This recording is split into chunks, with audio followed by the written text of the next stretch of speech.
तो कांग्रेस के बड़े नेता भूपेंद्र सिंह जी हुड्डा स्टेज पे जाके कहते हैं कि कांडा तो मेरा मित्र है, और उन्होंने इतनी अच्छी मित्रता निभाई कि अपने ही कैंडिडेट की जमानत तक जब्त करा दी। तो इसलिए इस तीन चीजों को आप समझें कि भारतीय जनता पार्टी और कांग्रेस दोनों ही एक ही सिक्के के पहलू हैं। जब मैं यहाँ पहुंची तो जो कि एक मूलभूत जरूरियात जो होती है और जो सरकार का दायित्व होता है, शिक्षा, स्वास्थ्य और सुरक्षा, तीन चीजें। और आज मैं हरियाणा प्रदेश के हर एक हलके में गई हूँ, ये तीनों ही चीजें मुझे गायब मिली। इन तीनों का सरकार ने कोई दायित्व पूरा करने का कार्य नहीं किया। पीछे एक साल तक, पूरा एक साल किसान आंदोलन चला, और मैं बहुत फख्र से कहूंगी कि हिंदुस्तान में केवल एक इस्तीफा हुआ, और वो था आपके अपने अभय सिंह जी चौटाला का, जिन्होंने ये साबित कर दिया कि जनता मेरे लिए बड़ी चीज है, कुर्सी मेरे लिए कोई बड़ी चीज नहीं है। और जो विपक्ष की पार्टी कांग्रेस पार्टी जो ये कहती है कि हम किसानों के साथ, हम गरीब जनता के साथ, हम कमेरे वर्ग के साथ, आपने इलाहाबाद के चुनाव में उनका चेहरा भी देखा होगा।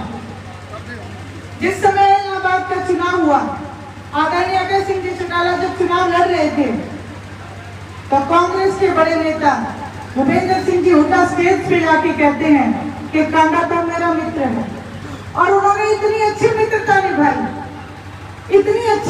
निभाई कि अपने ही कैंडिडेट की जमानत तक जब्त करा दी। तो इसलिए इस तीन चीजों को आप समझें कि भारतीय जनता पार्टी और कांग्रेस दोनों ही एक ही सिक्के के पहलू हैं। इसलिए हमें क्षेत्रीय दल को मजबूत करने की जरूरत है, इंडियन नेशनल लोकदल को मजबूत करने की जरूरत है, ताकि हमारी आवाज ऊपर तक, सेंटर तक जा सके। अगर हमारा हरियाणा प्रदेश मजबूत होगा, तभी हम मजबूती से अपनी बात को आगे रख सकते हैं। वहीं फिर किसानों ने जीत दिलाई, अभय सिंह जी चौटाला को 9,000 ज्यादा वोट दिला के विधानसभा में भेजने का काम किया। जहां बात बुजुर्गों की पेंशन की हो रही थी, वहीं मैं आप सब लोगों के ये बीच कह के जाऊंगी, आदरणीय अभय सिंह जी चौटाला ने ये ऐलान किया है कि ये तो बात करते हैं पेंशन काटने की, जिस समय इंडियन नेशनल लोकदल की सरकार सत्ता में होगी, आप सबके सहयोग से, उसी समय ये बुजुर्गों के सम्मान को बढ़ा के 10,000 रुपए करने का कार्य करेंगे।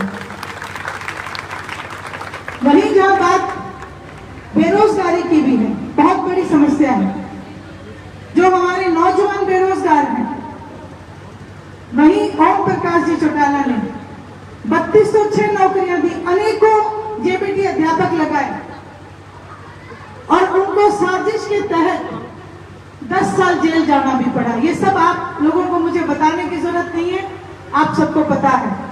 लेकिन आप देखिए कि 87 साल की उम्र में भी जेल से बाहर आके उन्होंने सारी जनता से, हरियाणा प्रदेश से एक वायदा किया है कि आप अपनी सरकार बना लो, हर घर को एक नौकरी दूंगा, भले ही चाहे मेरे को ये फांसी चढ़ा दूं।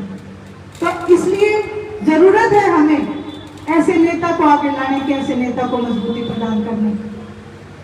ये मैं केवल इसलिए नहीं कह रही हूँ कि मेरा ताल्लुक इंडियन नेशनल लोकदल से, ये मैं इसलिए कह रही हूँ कि आज मैं जहाँ हरियाणा प्रदेश में गई हूँ, हर जगह ये बहुत बड़ी समस्याएं हैं, और इन समस्याओं को मिटाने के लिए यदि कोई दबंगता से कार्य कर सकता है तो वो इंडियन नेशनल लोकदल है।